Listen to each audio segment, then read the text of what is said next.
So yeah, I made a slideshow connecting parasites to demons, and I looked into this topic through a biblical lens, and I found a bunch of very, very interesting things. So go ahead, click on the next slide. Yeah. Okay, so before getting into all the weird stuff, let's take a look at what parasites mean in its most simplest definition. So a parasite is an organism that lives at the expense of another organism, the host. In general, parasites share the following features. Parasites are usually smaller than their host and are both invertebrate and vertebrate hosts. So yeah, basically they're an organism that lives inside of a host and they benefit from the host suffering, basically. So go back to the other slide. Oh, how do I go back now? Oh, there we go. There we go. Yep. So I looked into a lot of ancient beliefs on parasites and the spiritual world, and I found two very interesting ones. The first being Taoists. So go to the next slide. Those monsters holding dynamite. The what? It looks like they got dynamite or something in their Yeah, mouths. or a scroll or something. Or that. So in ancient Taoism, there's a concept known as the three worms, right? And they fully believe that parasites are demonic, or at least connected to demonic spirits. So the three corpses, known as the San Shi or three worms, are a Taoist physiological belief that demonic creatures live inside the human body and they seek to hasten the death of their host. These three supernatural parasites allegedly enter the person at birth and reside in the three dantian, which are energy centers, respectively located within the head, chest, and abdomen. After their human host dies, they are freed from the body and become malevolent ghosts. So that's their belief on parasites. They believe that they're actually demonic entities influencing a human through all kinds of means. Through basically, they believe that parasites were like a biological agent or like a Bluetooth for demons or demonic spirits. Mhm. So click the next slide. Oh. So yeah, the three worms, the three corpses, they work to harm their host's health and fate by initiating sicknesses and inviting other disease-causing agents into the body, and they would report their host transgressions to the gods. So their entire purpose is to bring as much suffering as possible, and then eventually death. And then they become these spirits as soon as the body dies with the parasite, apparently. And then they report the transgressions of the host to the gods. So that was their belief on parasites. And then as we move on, we get into the biblical view of parasites. And we're going to talk about Beelzebub, Lord of the Fly. That's one of his titles. And in the Bible, he is known as the demon of filth. So the word Beelzebub means Lord of the Flies in Hebrew and Jewish literature. The name is translated to mean Lord of Dung or Lord of Filth. Beelzebub was also known as the god of Ekron. Ekron is a city inhabited by the Philistines within the Bible. And on the topic of flies, go to the next slide. So it's interesting that he's called, Lord of the Flies, Lord of Filth, Lord of Pestilence, disease, and suffering. Flies apparently can carry parasites that can harm humans and animals. Houseflies can carry over 100 pathogens, including parasites like pinworms, roundworms, hookworms, and tapeworms. They can also carry bacteria, viruses, and fungi. Flies can pick up pathogens from their environment, including dumps, sewers, garbage heaps, and then transmit them to humans. And in other mythological beliefs of gods that are, connected to filth and disease and pestilence, they kind of have the same view that their god of disease and filth can send pestilence in the form of flies and different kind of diseases like a plague, basically, to whatever nation that it wants to punish. Are you able to see the parasites in fiction slide? But yeah, you could just stay here. Basically, on the slide, I show two movies, the movie Faculty and the movie Venom, where it portrays parasites in like a fictional way, where there's like an alien parasite that takes over a human body and basically fully controls the host, right? So that's what the movie Hmm. Faculty is about. It's about these parasites that come from another world and they take over the teachers in this high school, right? And they cause them to be violent and evil. And again, many of us have seen the movie Venom, right, where the Spider-Man villain takes over somebody and causes them to do, dark and demonic things like kill people, eat people, and other Also wicked things. from Another world, right? outer space too. Yeah. So the motif is the same that these alien parasites come from another world, basically. If I remember Go ahead. correctly, in Venom, didn't the was it Eddie Brock? Is that the main guy? Mhm. I Yes. believe he was on his knees praying to God for an answer to kill Spider-Man Peter in a Parker. church, And at the same time, Spider-Man was at the top of the church tower ringing the bell, making Mm-hmm. the symbiote come off of him, and then it drips down and lands on Eddie Brock and makes him the new host. So I thought it's Yeah. interesting. There's a biblical reference there Well, as you well. oh yeah, well I think that's the comic book, and that's probably the Tobey Maguire Spider-Man 3. That's the Mhm. way the story goes. It was funny in the current Venom movie. I believe that the scene before he gets the host, the Venom on him, the symbiote on him, he's doing meditation. He's like doing this meditation by like this new age guru, and I believe the shirt he's wearing is like this shirt that has the Eye of Horus on it. Right, of Hmm. course. Probably not an accident they put that in the movie, that eventually he gets possessed by a demon right after that. But it's interesting, again, if you go to the idea of like the old world technology, the fact that the church bells heal Peter Parker of this demon, right? The Mm. thing, the demon Interesting. That kills off the frees him parasites from at it. a certain frequency, right? Mm-hmm. Yep. Another biblical reference is Venom would always reference himself in like a plural form, like Yes. we are Venom, we this, we are going to Mm-hmm. do, like kind of like Legion in the Bible, basically. Absolutely, definitely. But yeah, so when looking into this topic through a biblical lens, I realized that demons have a lot in common with parasites. Like they're pretty much identical. So go to the next slide. Okay. So demons within the Bible have been known to cause and influence suicidal behavior, like the account found in the book of Mark, chapter 9, verse 22. So in this account, a father is asking Jesus for help because his son is possessed by a demon. And this demon is basically casting his son into fire to try to kill it that way, and then trying to drown his son, right? Basically taking control of his cognitive abilities and making him commit self-harm. And so, yeah, demons within the Bible and within the beliefs of many other cultures were known to influence and cause suicidal behavior.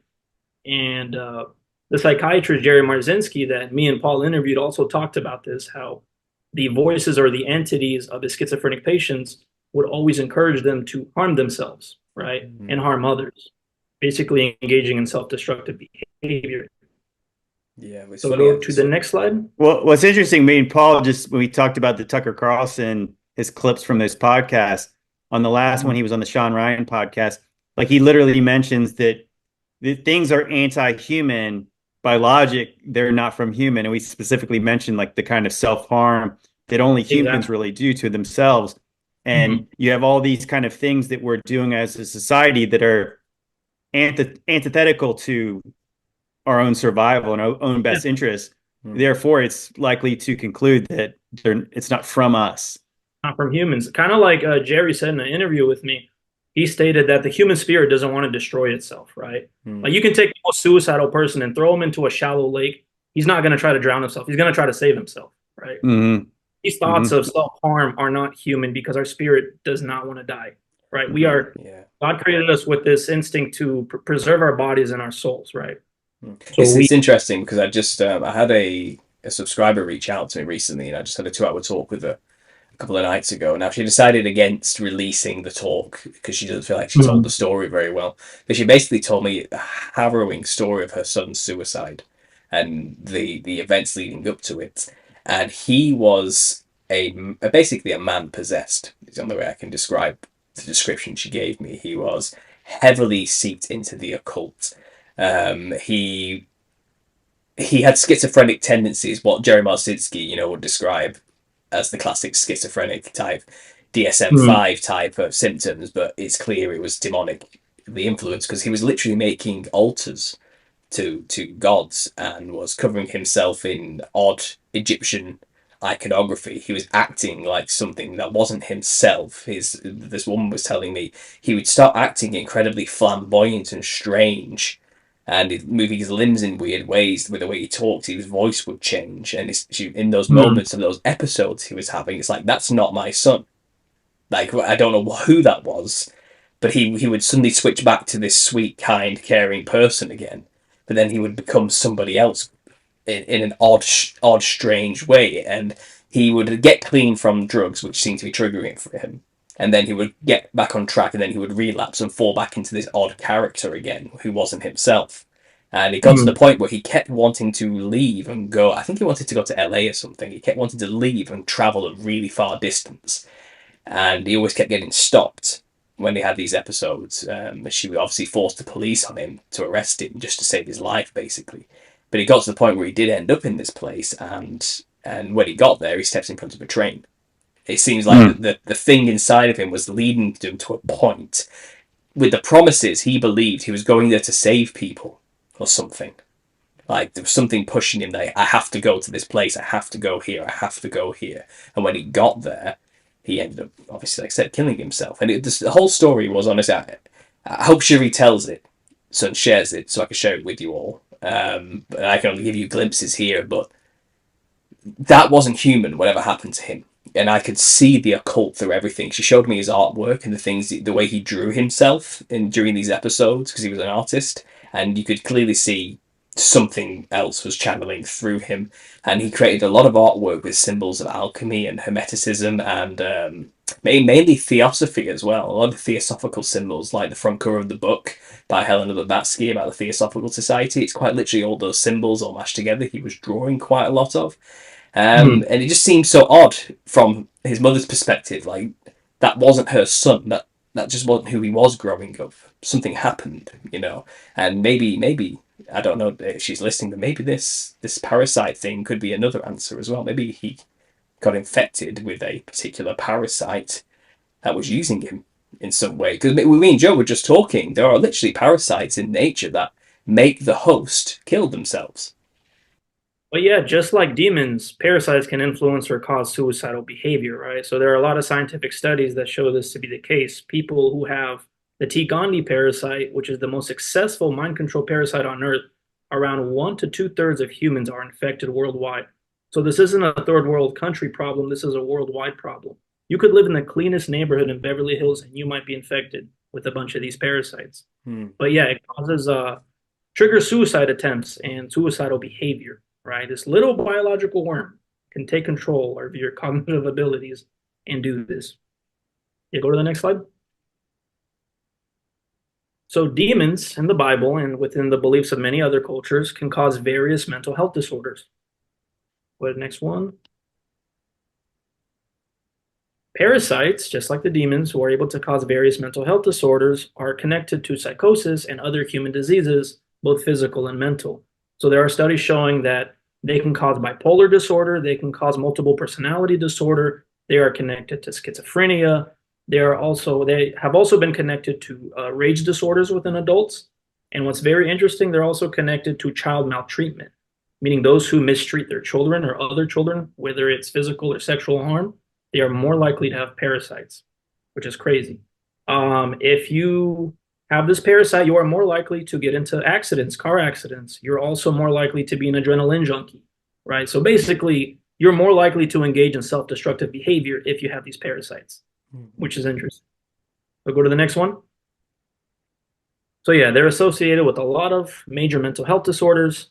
1/5 of schizophrenic patients apparently may involve the parasite T. gondii. But yeah, very, very bizarre stuff. Go to the next one. So parasites can control our cognitive functions and desires.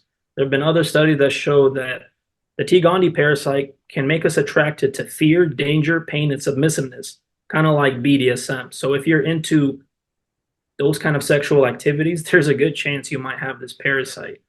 And this parasite has also been associated with sexual promiscuity, right? So those who are more sexually promiscuous, there's a higher chance of them having this parasite because it's one of the ways that this parasite spreads, right? So it influences your behavior to have more sex with random people so that it could spread itself more. But yeah. Next one. There are studies that show that this parasite can make you more attractive or influence behavior to make you more attractive, right? So like, let's take somebody like a woman going to a club dressing provocatively.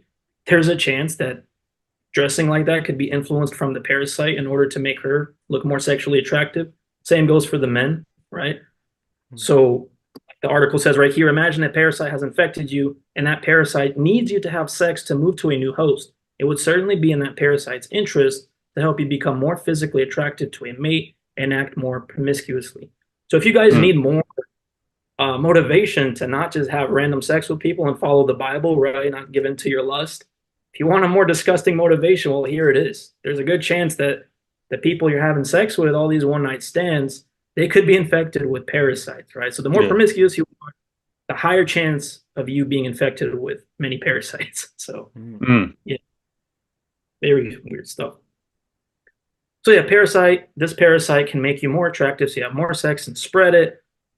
It's also been connected with other sexual attractions and behaviors, specifically connected to fecal matter and those kind of sexual activities that involve the back door, because through feces is one of the ways that this parasite can spread, right?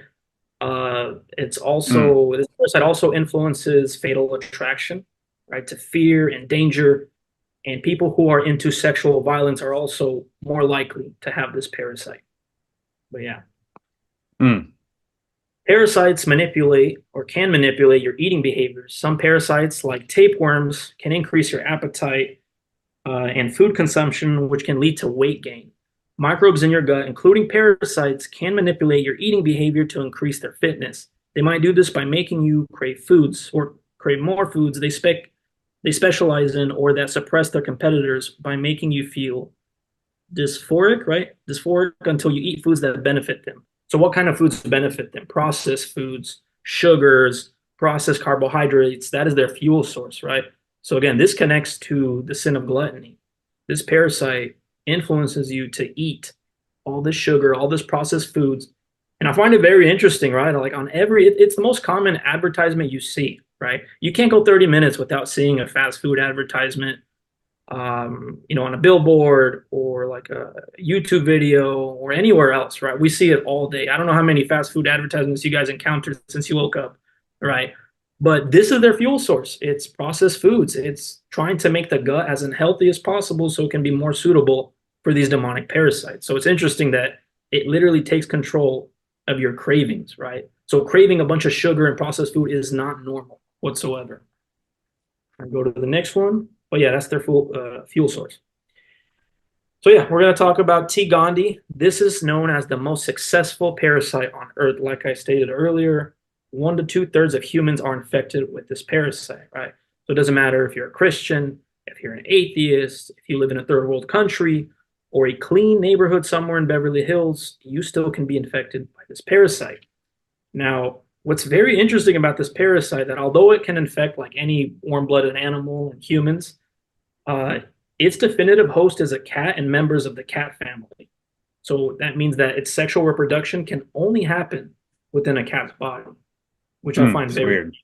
No other animal is this parasite able to reproduce inside. So it's also one of the reasons doctors tell mothers, right, who are pregnant to not go near cat feces. Have you guys heard of that before? Hmm. I think I actually have heard that. Yeah, I was thought that's weird. Yeah, That so the is reason is because when the cat poops, all those little, what are they called? Oocytes, the little eggs, right, from the T. gondii parasite, ends up in the cat poop. And it's very dangerous to babies. It can kill babies as and pregnant mothers. And so a lot of doctors, they will ask you, do you own a cat? If yes, well, they tell you to stay away from the cat litter, don't clean it, have somebody else clean it, right? So that's a common thing. So a lot of you hmm. watching who are mothers or who are pregnant, you probably know this because doctors most likely have told you to stay away from cat litter. But yeah, go to the next one. So after learning about the whole weird cat connection to this parasite, I started thinking about the ancient beliefs of cat worship, right? Or like, why were cats considered so holy in different ancient cultures, specifically ancient Egypt? And I thought that the ancient Egyptians worshipped cats as gods, but that's not the case.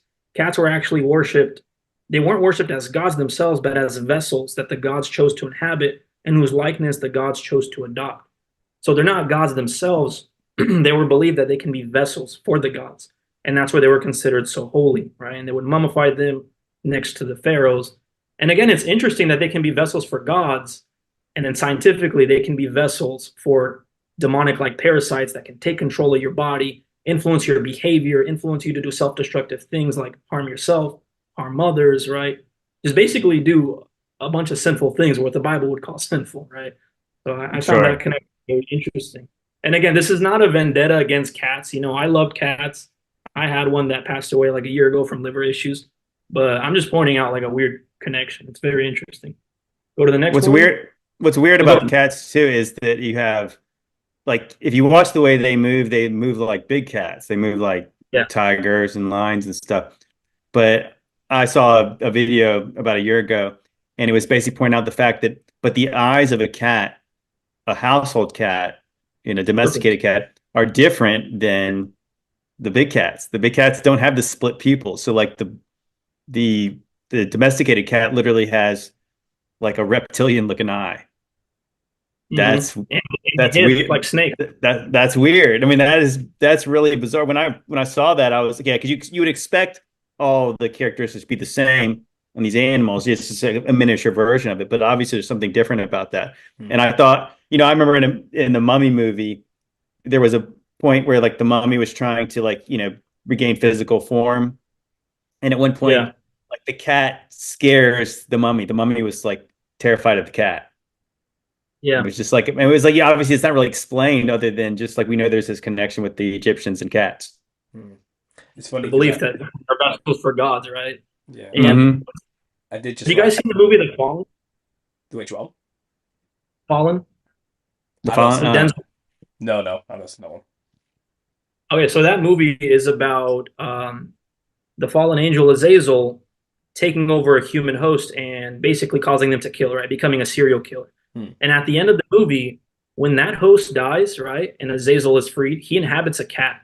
That's the ending of the movie, which is Oh, interesting. I just want well, there's even in what's in the Men in Black. I think the first Men in Black movie, yeah, they're trying to get Orion's belt, and I think the cat's name Orion. I think it's wearing some like little collar or something like that that yeah, has a whole universe Hmm. attached to its collar. Well, isn't it also common in stereotypical mainstream Hollywood witchcraft that the familiar a witch always has is a pet cat of some kind? That's they always have a familiar, don't they? Like witches and warlocks. It's yeah. like I looked that up, and apparently cats, according to the belief of ancient witches, their little cat partners, specifically black cats, were like a shape shifting demon or something. That's what they believe. Oh, Familiar. so that Fallen movie you're talking about, just think about the Smurfs. So Gargamel has a cat, and the cat is named Azrael. It's pretty close. It was even in the was it in the movie Cinderella. The cat's name in the Disney movie is called Lucifer. We're oh yeah. That's right. making some A lot of connections here. But yeah, so ancient Egypt and demonic parasites. So now that we know that cats were not considered gods, but vessels for the gods, I found it also interesting that a lot of Egyptian pharaohs and royalty had that serpent symbol on their headdress, right? Coming out of Hmm. their head. Hmm. And there could be a chance that that little serpent could be a parasite, right? That's controlling the pharaoh himself, right? Like a Oh demonic wow. I never that's thought about it like controlling the that. human. Oh, but I think that's a fascinating concept because people have always equated that to being a symbol for the third eye or something like that. Or like the what's it called, the serpent energy that goes up the spine. What was the name? The Kundalini energy. I like some kind of metaphor, right?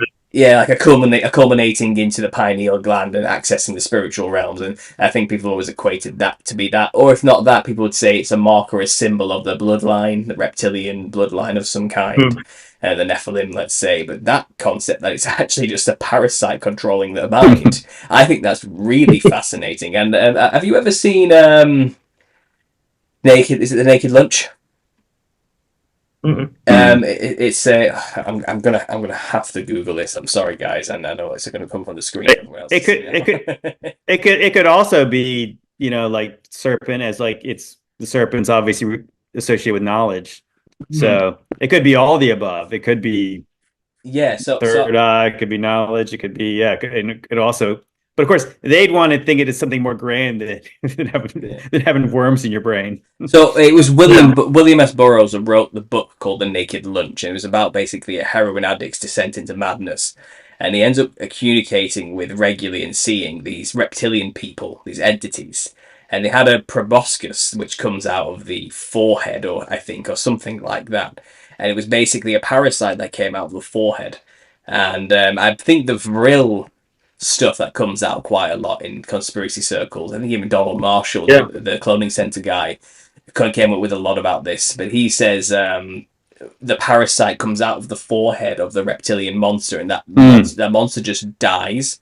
But it's because all of its consciousness is in that parasite that just came out of its forehead, and there's nothing else to it, you know. And I thought that was fascinating because that's symbolically speaking, that's what's going on right there. That image you're showing there, there's a parasite coming out of the forehead of a possibly reptilian hybrid bloodline, and the consciousness is of the true entity controlling that vessel is seated in the parasite. And that's what we're trying to say here, isn't it? That parasites are demonic in consciousness, or perhaps conduits for demonic consciousness. And when you are parasitically infected, you are technically possessed by the consciousness of demons.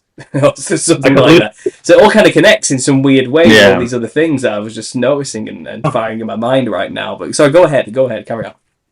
Should I go next slide? Oh no, stay on this slide. So that's possibly the possibility, is that the serpent represents a demonic parasite taking over the pharaoh, controlling the pharaoh's body. And that's actually how parasites work. When they take control of your cognitive ability, specifically the T. gondii parasite, it coils up in the brain, like near the pituitary gland. And that's how it's able to influence your behavior, your actions. And it's possibly what's going on in this picture, right? So at the bottom, it says, were cats honored in ancient Egypt? Yes, cats were considered holy and vessels for the gods. How is toxoplasmosis spread to humans? One of the big ways is through cats, right? That's how you get this demonic parasite, basically. But yeah, next slide. So after looking into all that and finding all these interesting connections, I also realized that a lot of biblical commandments are actually anti-parasitical, right? Like in the Bible, the commandment not to sleep around, right? Not to lust. It protects you from being infested with infected with parasites, right? One of the biggest ways to kill off parasites is through fasting. So in the book of Matthew, chapter 17, verse 21, there's an account of the disciples trying to cast out a demon, and nothing seems to be working, right? Which is odd because they were able to cast out demons before, but this case is a little different. And so Jesus comes to them and he says, this is different. This kind of demon is a lot stronger, and this kind goes out only by prayer and fasting, right? So again, if parasites are like demonic biological agents that, you know, are controlled by demons, and that's how they're able to cause all these physical and mental ailments, then it makes sense as to why Jesus said this kind will go out by fasting, right? Because fasting kills parasites. So all textbooks and treaties dealing with the subject of reading parasite stress or parasites, they stress the importance of fasting, right? Because it kills parasites. And that's why often, I don't know if you guys fasted for a few days before, or even a day, right? You've never fasted before. You'll notice that you start experiencing mental clarity and certain ailments, maybe even your vision is getting better, right? And that's another thing. Like I said in the beginning, parasites are able to cause all kind of physical ailments, just like demons, right? So in the Bible, demons were able to cause deafness. Parasites can cause deafness, according to a lot of studies. Parasites can also cause blindness, just like demons in the Bible, right? They can cause cancers and all kinds of issues, basically. Virtually every issue can be connected to parasites, which is crazy, right? And yeah, so fasting is one of the best ways to kill off parasites. And this is why Jesus said that there are certain demons that you can't just get rid of by casting them out in my name or just by praying. He says you need to pray and fast. Well, that's interesting because even the way that, I mean, I would have read it, or I have always read it, like the person trying to cast the demon out needs to fast, but perhaps he meant the person with the demon needs to fast. The person, you know with what I mean? Like, yeah, because I mean, yeah, you know what I'm saying? Like that you would have just assumed like, oh, you're not doing it right. You guys need to fast and come back later and then pray. But yeah, it actually kind of makes more sense in the context where like you can't cast this kind out. They need to fast and they need to pray, and then they can be healed. Exactly. It's funny because in the past I would have always assumed that the necessity of fasting to cleanse demons from the body was more to do with taking away from the demon the thing it's using your vessel for. Do you get what I mean? So in a way, it leaves you behind because you're no longer partaking in that particular thing that it was using you to enjoy. You can't cut off. Sorry. Yeah, so the idea was that, demons were using you for something. They wanted you to smoke something, drink something, eat something, do something particular. But when you stop doing that thing or fast from doing that thing, then it would kind of starve the demon of what it wants, so it gets bored or leaves or something like that. But this makes far more sense. That if you don't get rid of the physical issue, the physical antennae or conduit for the demon, it can always keep its claws in you through the parasites. This massively explains fasting and the necessity in a biblical sense in ways that blew my mind. I just thought I'd say that. Anyway, go ahead. Yeah, we talked about fasting being very important, right, to cast out demons and also to cast out parasites, right? So it's interesting that that's the same. So the concept of fasting is actually missing in a lot of modern Bibles, especially English Bibles. I think it's also missing in a lot of modern Bibles, throughout the world, whatever language it's in. So here's an example, right? Matthew 17:21 is missing in NIV and I believe also ESV and a bunch of other English translations.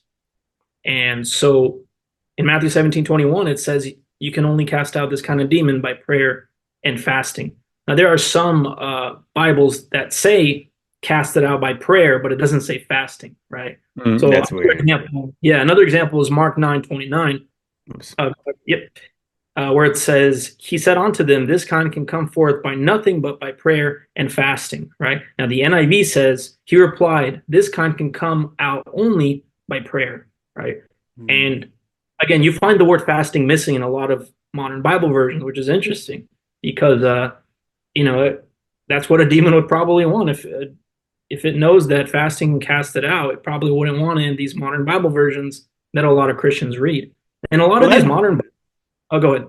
I was going to say that's like that translation. This kind of can only come out by prayer. It's kind of like, isn't that kind of what they're doing? Like, what do you mean it can only come by prayer? It's like it does seem like they've been doing that. They've been praying to get the demon out. Like so, like that seems kind of like that's not a lot of help.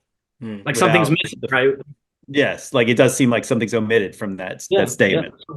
Well, this is huge. This is a huge condemnation for the NIV here, though, to omit something so important. This is damning of that translation. Like when you, the Bible has warnings, right? The Bible has warnings. What happens to those who omit verses, right? To the scribes who omit these things, right?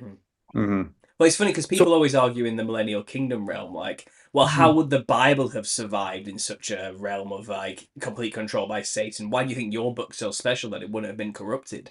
And we're showing you here, they're making attempts. They're trying their best. Like they're doing things, It's not like, but we know there's a core message that, and so many copies, it's very difficult for them to fully erase it from history. It would have been impossible, in fact, to erase the Bible from history. It's the most read, most copied, most vast book in the world, But what they can do is, we'll just create new versions. We'll just I think it's subtle. It's more subtlety that they kind of remove, or like because obviously these are translations, and some of them I would believe are the best faithful translations they could do. But I saw a video from the scholar who was saying like the KJV, obviously versus like the Geneva, where it's like the king is like the head of the church. King James was like the head of the church at the time, and so it's like we don't have a position for like with like when kind of like the biblical structure of a church. So therefore, we would start putting our roles into this language when it's really not. It's kind of like that's why people are like, well, where's the pastor? So why do we see a pastor as overseer here? Because that's the position we have here. It doesn't necessarily mean it's correct in the way that it's, but that's the position, because it's kind of like, so our language would say that a pastor and overseer are the same, but they're not. Yeah. But that's the word that would be translated because that's the word we have for it. So I think that those kind of subtleties, I think that definitely are, because they don't want to change our whole structure of our church, Yeah, absolutely. So go ahead. There are hundreds of Bible versions, right? Or English Bible versions. And in order to, when talking about, a lot of these Bible versions are copyrighted, right? So NIV is copyrighted, ESV is copyrighted, KJV is public domain. And other older Bibles are also public domain. I believe the Septuagint is also public domain, right? The Orthodox Bible. So again, I don't think it's right to have God's word copyrighted, right? It belongs to everybody. But what's interesting about the whole copyright thing, when writing a book, in order to have a copyright, you have to have at least a 10% difference from the book that you're copying from, right? So let's say you want to write a version of Lord of the Rings. Well, it has to at least have 10% or more. So what does that mean for these modern Bible versions? It means you would have to omit verses, right? And as the years go by, it keeps getting watered down more and more and more. Just like you see right here. Yeah, NIV is missing verses, right? Specifically fasting. And yeah, so a lot of these Bibles, and in fact, a lot of these modern Bibles that a lot of Christians read, a lot of my friends read, they're younger than them, right? So the ESV, for example, it was created in 2001. So I'm older than the ESV.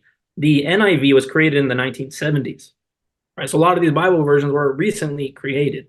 There's so many. NIV, but the NIV, I remember my buddy who liked the NIV, but he was saying there was an NIV that was before 1984 that was better. Like, and then I think after 1984, they started changing it and they started making like, gender pronouns more neutral and probably doing stuff like this. And that's why like most people who know better don't rely on the NIV anymore.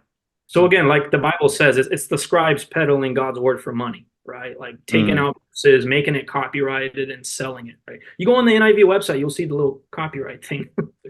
But well, that's it. Well, yeah. So it's like likely that let's just say, well, this is a better translation, but I have to change it enough so I can sell it. Yeah. I mean, that's obviously that sounds horrible. It's wicked. Yeah, it's a money thing, and it's interesting. Specifically, fasting is what's being removed from a lot of these versions. I think this is a huge smoking gun for the kind of things they want to keep from us. Like I said, they're clearly hiding the importance of parasites here. So just a shout out to the chat here. Someone called Lani said something which is very interesting, and I don't know if you've thought about this already, but I think maybe you're getting to it. But the comment is, your antibodies are God's way of sending an army of angels to combat, let's say, the legion of demons in a way.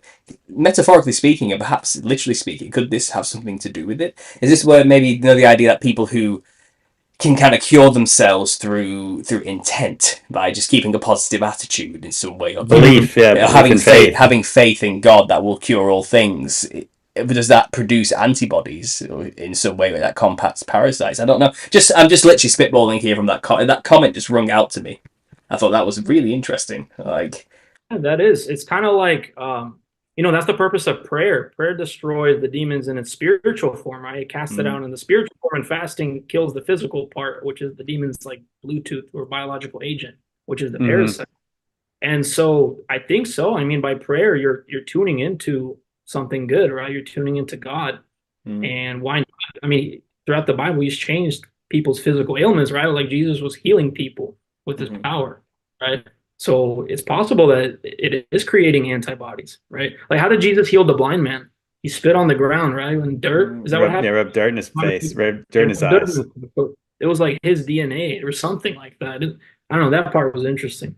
But yeah, a lot of Bible versions remove the concept of fasting, and fasting is incredibly important. And another thing to say is, because fasting is a concept that's removed from a lot of these modern Bible versions that these churches read, and removed from the teachings of a lot of these churches as well, especially the Protestant churches within America, it makes sense as to why Christians, statistically speaking, in America are the fattest religion, meaning atheists are healthier and fitter.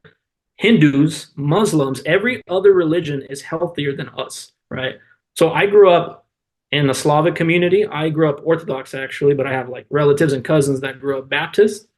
And there's a lot of Baptists from where I'm from. I used to live in Sacramento. And a common tradition, right, for a lot of churches in America is after church on Sunday, let's go to a buffet, right? Let's just scarf a bunch of food, a bunch of processed carbs and processed sugar. And that was the tradition, right? So it's very normal, like being fat and gluttony was not seen as like a very serious sin. What they would say was, oh, that's more of a fleshly thing. It's not as serious as committing other sins. But within the Bible, the spirit and the flesh are always interconnected. You're not going to separate the two. If your flesh is not doing well, your spirit's not doing well, right? If your spirit's not doing well, your flesh is not doing well. And an example of that is, let's say you have anxiety, right? Something happens. Your appetite's gone, right? That affects you physically. Yeah, definitely. Let's say your gut is all messed up physically, right? From eating something bad, or again, getting infected with the parasite. What's going to happen? You're going to get anxiety, right? Because a lot of our emotions come from the stomach, and again, throughout the Bible, that's kind of a concept. Is the fact that the soul is located in the stomach, right? Jesus said, "Out of the belly, living waters come out." Right?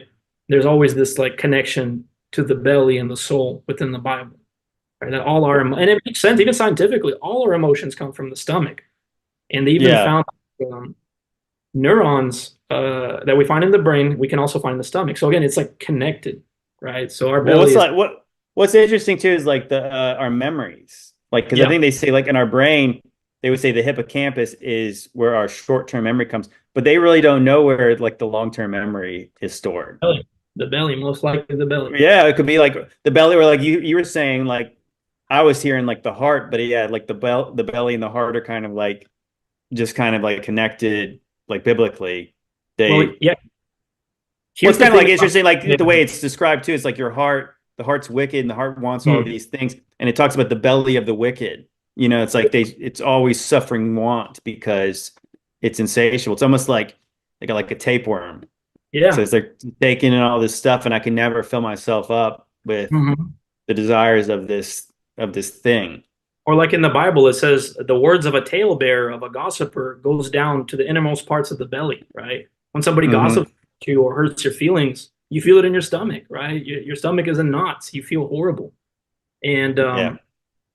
that's another thing that's interesting is the whole concept of the gut feeling. I believe there's a good chance that like good gut feelings is the Holy Spirit, right? If it's Mm. possible that our gut is the temple of the Holy Spirit, which is actually a belief the ancient Hebrews had, that the soul and the Holy Spirit resided somewhere in the belly. Even the word heart in the Bible, like if you look up the KJV Old English translation of heart, one of the meanings is the middle, right? So like in the Bible, when it talks about the heart of an issue or the heart of the earth, that's the middle, right? Jesus went to the heart Right. of the earth. Correct. Jonah was in Hmm. the heart of the belly, or so the heart, one of the definitions, especially when the Bible talks about the heart in a spiritual sense, it's not talking about your organ or your consciousness, like in your head. It's talking about the stomach, right? The middle.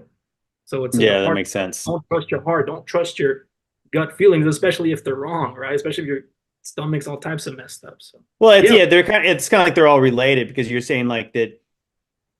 It's like, yeah, your heart is kind of like it's like this the feeling you get. And so yeah. yeah, the way you where you feel the feeling is in your stomach, So think and about it. it even talks about even like the Bible talks about wine and how like making your heart merry. So Hmm. obviously, does the wine go into your to the organ that pumps blood, or does it go into your belly? Your It's like belly, making right? yeah. So I mean, yeah. So it's like that these things are kind of connected on like who you are, you Yeah. know. I Mm. think our identity, all our emotions come from the belly. A lot of people say that when they pray and feel the Holy Spirit, they have this like pleasant, warm feeling in the stomach, right? Um, Hmm. a lot of people in different cultures also believe that, like in Taoism, they believe that the stomach is the most important energy center. In the book of Job, it says the force of a man is where? It's in the belly, right? And We that, certainly feel fear in the belly. oh yeah, we Mm. feel all emotions. But the fear is like the one that obviously, yeah, you the feel in your Yeah, pit, your yeah. stomach, or anxiety, yeah, anxiety and fear, and of course that's demonic, Yeah, so typically. the belly is important inside and out. Like I worked as a personal trainer and I would always have all my clients do a core workout, right? Like without the core is the most important muscle. If you're going to ignore working out every other muscle and keep one, keep the core. Without the core, you won't be able to stand or sit or walk or run or do anything or balance, right? So the core is the most important part. And inside your belly is the most important in terms of physical and spiritual health. So again, a lot of interesting connections, right? We're told especially in America, that the flesh has nothing to do with the spirit and that it's fully separate. It's just focus on the spiritual parts. I'm like, no, it's all connected. It does matter what you eat. It does matter if you fast or not. Is It that does why? matter. Is that why maybe like when you're having going through bad times, you're not hungry? Maybe because is it Yeah. like you're not supposed to be eating? Maybe you It, should. Maybe that's a message that again, you should be it's the fasting. spirit affecting the flesh. It's interconnected, right? If you're going through a Mhm. bad time, well, that affects you physically. Now you don't want to eat. If there's physically something wrong with you, right? You have like a bad gut health, bad gut microbiome. Well, then that affects your emotions because our emotions come from the gut. So again, it's all intertwined. You're not going to separate it, but people Mm. do, and that's where a lot of issues come from. That's why Christianity today in America, especially, is in that kind of state, right? Versus when you go to like in Europe and like Eastern Orthodoxy, they take fasting very seriously, right? And because of that, they're more like wise in their decisions and how they do things and how they study the Bible. It's a lot deeper. You know what I mean? Mm, yeah. Versus like Christianity in America is very shallow, right? It's like you don't have to do anything, just believe, right? It's kind of like an Aleister Crowley, do what thou, like a Christian version of Aleister Crowley's quote, like do what thou wilt as long as you believe in Christ, right? You don't have to do anything. You don't have to take care of your body. You don't have to fast. You don't have to follow the diet law. You don't have to do any of these things. Yeah. Just believe. Well, it's It's it's very like shallow. it's weird. It's weird because I think anybody who's kind of got into decent shape, you just feel better. You And so do, yeah. obviously if you feel better, like obviously that, you can feel that in every other aspect. And I'm sure like guys like us who are like the body is not the most important, but it is important. Like, so, because sometimes we neglect our sleep doing the stuff we do. We neglect, if we're not eating right because we're making videos and doing stuff and you're like kind of stuck behind a Yeah. computer. But so we always have to say like, I need to do more. I obviously at some point you do need to rest. I mean, it's like probably like why God obviously bless us with like, hey, you need one day a week. You kind of need to chill out. You need to rest and recuperate. You need to eat. You need to eat right. You need to sleep and all that kind of stuff. Because if you neglect that, yeah, that can bring upon stress, and then stress can beget other kinds of ailments. And A yeah, domino effect, and it just affects you, right? So absolutely. yeah, the spirit and the flesh are fully connected. And if Mhm. you don't realize this, well, then that's why, you know, that's one of the reasons why a lot of people can't get over certain sins like lust, right? Like they're trying to overcome pornography, let's say, and they can't. They always go through this like roller coaster. Oh, 1 week I'm good, 1 week I'm bad, 1 week I'm good, 1 week I'm bad. And I think it's connected to the way we treat our bodies, right? If you can't control your stomach, one of the basic primal urges that we have, Mm, control anything else. There's a good chance you can't control anything else, right? In deny terms of, yourself. yeah, deny yourself. If you can't deny your flesh, how are you going to deny other spiritual things and fight within this spiritual warfare that we're having, right? So if you Mhm. can't control your flesh, if you can't take care of your flesh, then your spirit goes with it, right? If your flesh is going downhill, your spirit is going downhill too, and and vice versa. Well, But yeah, I've always said in most of my research, the spiritual and the physical realm are two and one in the same. Now, good. if you want to talk about heaven, that's a different place completely. I think that's where a lot of Christians get confused when they say the body has nothing to do with heaven. You won't have a body in heaven, type of thing. But the Yeah, astral plane, the spiritual realm of this earth, which a lot of other religions are more concerned with, where the Nephilim reside, where these demons reside, where the spirits are, well, they're disembodied, but they're still here on Earth, and it's still Earth. The spirit realm is Earth. It's yep, it's it's not separate from. It's an integral part of it. It's just not a part of the Earth we perceive when embodied, but it's there. yeah, And it's like I said, I call it the pipe work of reality. It's like the plumbing of the universe. It's kind of like the wires behind the scenes of the mainframe. Like you're not supposed to see it, mhm. but it needs to be there in order for things to work here. And what you do in the physical is a mirror of what's going on in the spiritual. It's the True. same place. There's no. So when you start manifesting illness, and then the same thing is mirrored in the spirit realm. Something's happening there too at the same time. They're completely Exactly, interconnected. exactly. Yeah. Yeah, so I just thought I'd interject there. But yeah, carry on. This is good stuff. JT, go to the next slide. So yeah, the church fathers considered fasting a very serious thing, right? Like one of the church fathers or one of the saints said in Orthodoxy, I believe, that where there is no prayer and fasting, there are demons, right? So if you don't engage in prayer and fasting, there's a good chance that you're not going to cast out whatever is harming you, right? And then Saint Gregory said that fasting and self-control are a double wall of defense, and whoever lives within them enjoys great peace, right? So that's why often after fasting, like I said before, you have this peace and mental clarity that you didn't experience before, right? Mm. Your vision's better, physical ailments are getting cured. You spiritually feel better. You have a drive to want to read the Bible and follow God more and spread the gospel, right? You just feel straight peace. Again, like this church father said, it's a double wall of defense, right? And you enjoy great peace when you do participate in prayer and fasting. And again, fasting itself, it is difficult, especially if you've never done it before. And I don't recommend anybody just jump into a week of fasting if they've never done it, right? Let's go right So to take 40 it slow. days. Exactly, right? So if you're the kind of person that eats breakfast, lunch, and dinner and snacks in between and midnight snacks, I would suggest at least skip the snacks and skip breakfast, right? Hydrate. And if you could do that and no problems, no medical issues, okay, next time or next day, next couple of days, next week, try skipping lunch too. If you could do that, try skipping dinner, go for a full day of no eating, right? If you could do that, try a few days. And again, it all depends on how big you are, right? If you were obese, you can probably handle a couple more days of fasting than the average and say person who's skinny, right? Mm-hmm. I Well, would suggest to pray on this, if you really want it the does. answer on It how. doesn't take long to get into autophagy, which is the state of fasting where you're renewing cells and destroying all the Right. parasites and everything. I think it's 12 hours of fasting, and that's it. You're in autophagy. Yeah, I Well, think I. depending on how infected you are, really, but Yeah, yeah, yeah, but I think it's only after. Was it? Is it 10 hours or is it 8 hours? No, I think it's like 10 hours. You're burning fat from that point on. You're burning yeah, fat reserves, and you've used up everything in your stomach from that point for reserves, and now you've turned to the fats, And then after, like, I think it's like 14 hours, you're now renewing dead cells. You're actually becoming yeah. renewed, body in form, and all you have to do is just put the fork down, stop eating. Well, Drink some water, sure, but that's it. As far as it goes. And I intermittent fast myself. I do it every day. I yeah. used to do it every day, but like I said, as I was saying to Joe, I need to get back on it because I've had Mhm. a holiday, and it's easy. It's hard to slip back into the routine. But I tend to stop eating Yeah. after 6 p.m. and I only start eating again after midday. So I have a 6 hour eating window each day. And, I'm not saying I'm perfect, but I don't necessarily always eat healthy in that 6 hour window. But I do find the fasting in between helps me maintain a level of energy, a clarity, and a general sense of well being, which I don't have otherwise when I eat after 6 p.m., and Mhm. sometimes I go longer than 12, past 12, and I think the longest I've done is something like a 43-hour fast or something like that. And you do have to Yeah. build yourself up through practice, through intermittent fasting first, I find. Make it a part of your life and daily routine. It doesn't have to just be go hard or go home. I'm going to fast for 3 days and kill every parasite at once sort of situation. Sorry, go ahead. Yeah. So one of my friends actually told me he fasted for a few days and he told me some like TMI information. And he said on like the second or third day of fasting, he got extremely hungry, right?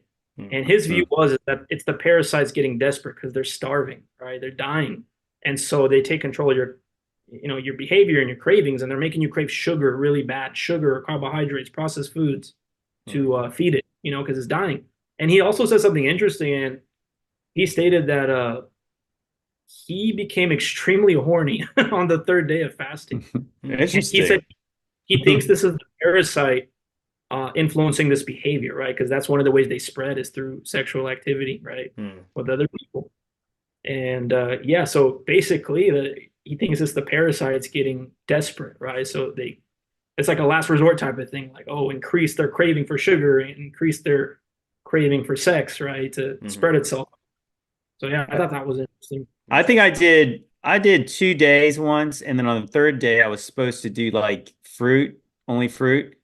And I did like I was eating fruit like for like half the day. And by Yeah, dinner I was like, I'm making macaroni and cheese because I am dying. Like I mean I felt like I was just I couldn't make it any longer than that.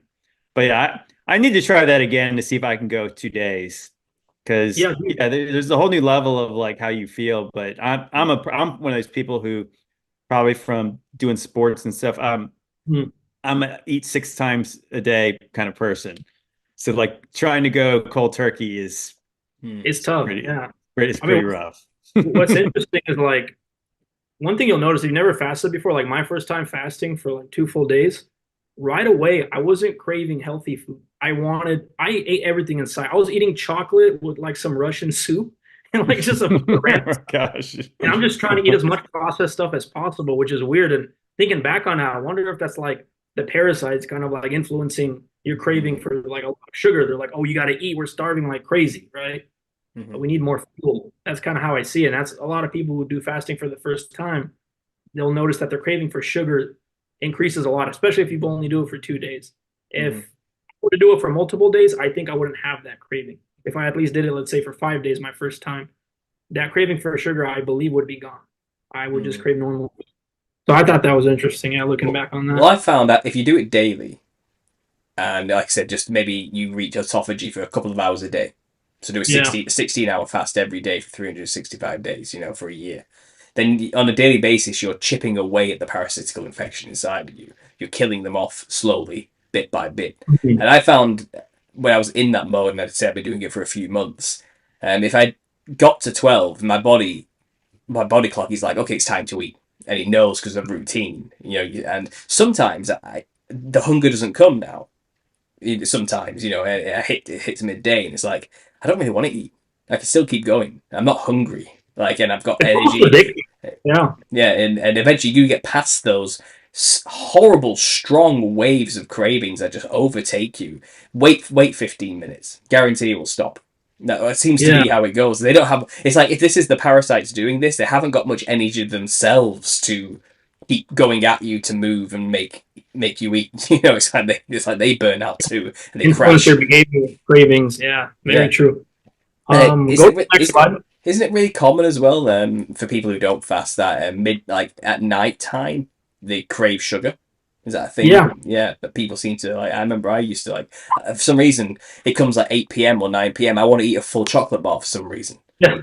It's a raging desire as well. It's kind of like it takes over you. It's like Bizarre. I've got to eat some chocolate now. Yeah. It's one of those feelings, you know what I mean? And it's not you. I know it's not me. I'm like, why and I eat the chocolate bar and I feel really bad about myself afterwards. I'm like, why did I just do that? I feel like I've been used. That's what it feels like, And maybe it is. Maybe this is what's actually going on. It's just interesting. So go ahead. Yeah. Go ahead.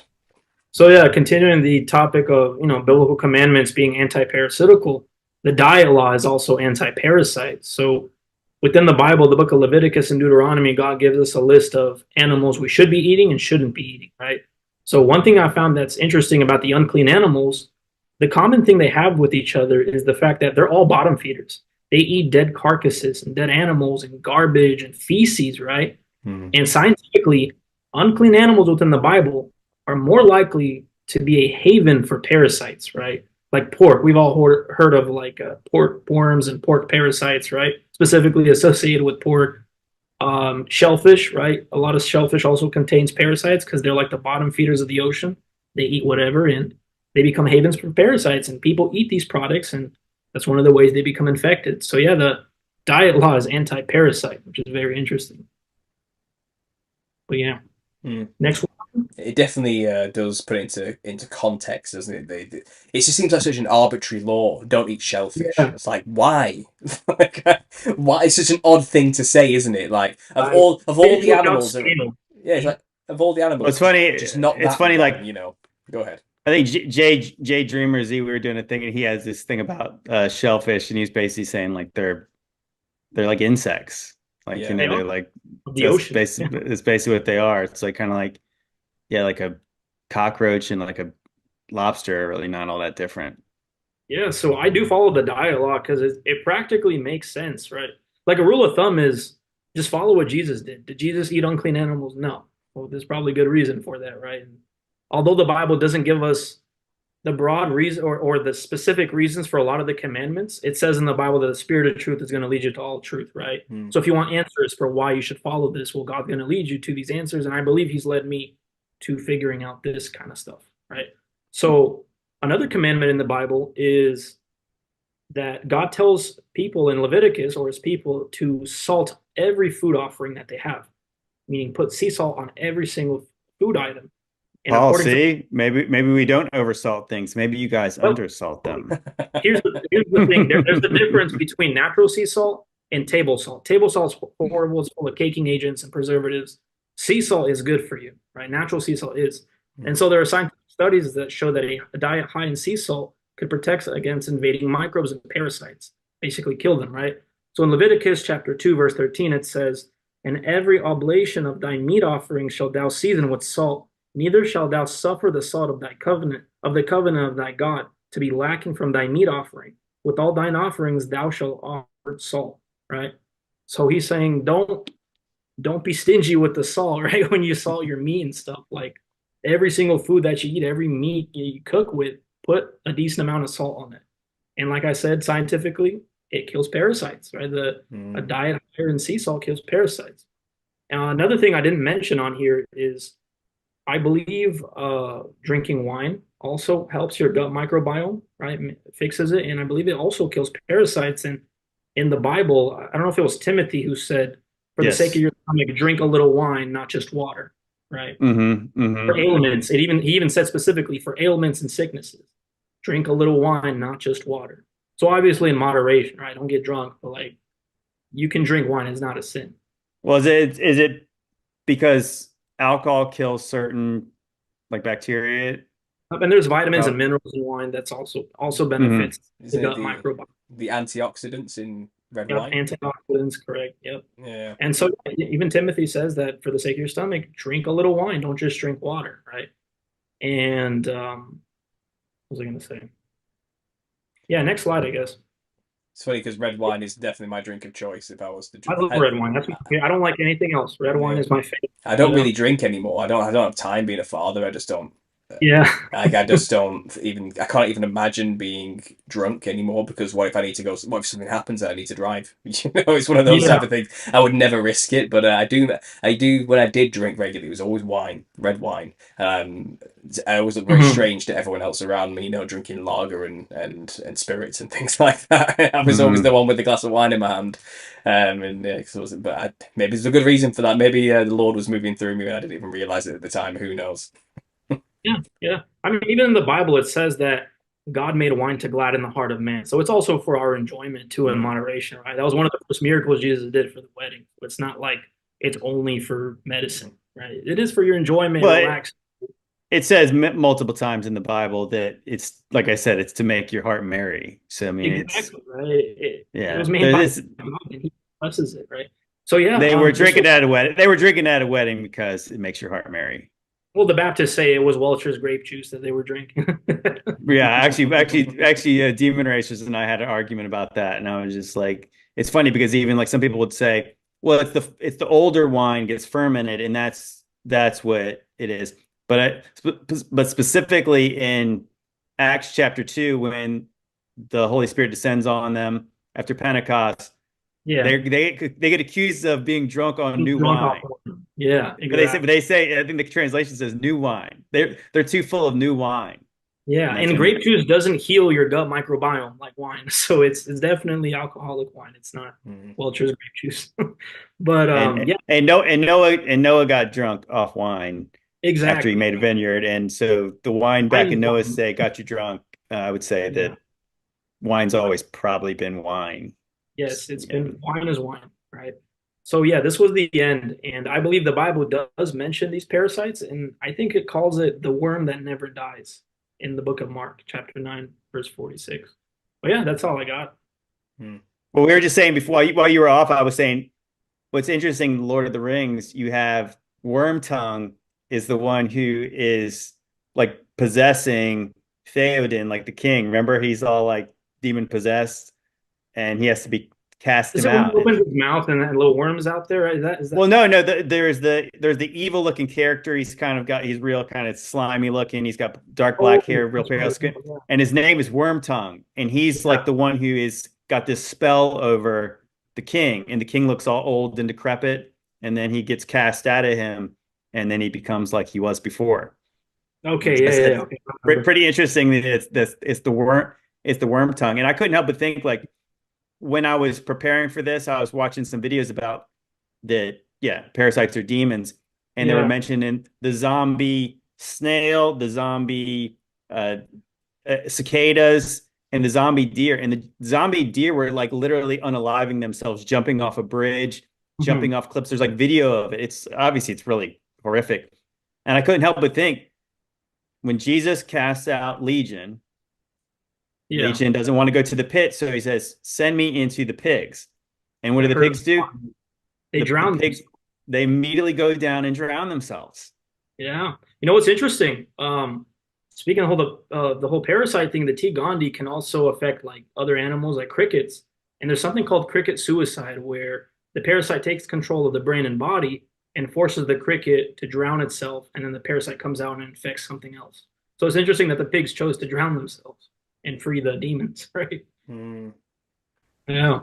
Fascinating. Well, that was a great presentation, in fact. Thanks for doing that. I really appreciate that. I have so many questions. The first one that immediately comes to my mind, and what I'm wondering immediately is, do we know where parasites came from? Do we have a scientific explanation for the origin of the parasites, like as a concept, as a thing, or is it one of those Yeah. things that we assume they've just always been there? They've evolved with mankind, and sort of. But I don't know. It's just such an, well, because when you see them up close, and like the Yeah. thumbnail I made here, they look like demons. They look like monsters. They look like what you would imagine a demon to look like if you were to actually see one in person, you know. But they are microscopic, invisible to the human eye, you know. But when you look at them, yeah, they look like creatures from the void, from some kind of Lovecraftian horror, Yeah. you know. They are actually like monsters, true Yeah. monsters. Very weird looking things.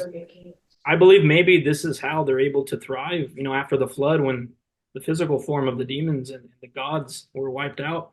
This is how they thrived, right? This is how they controlled people, controlled the pharaohs, maybe with the whole serpent thing coming out of his head.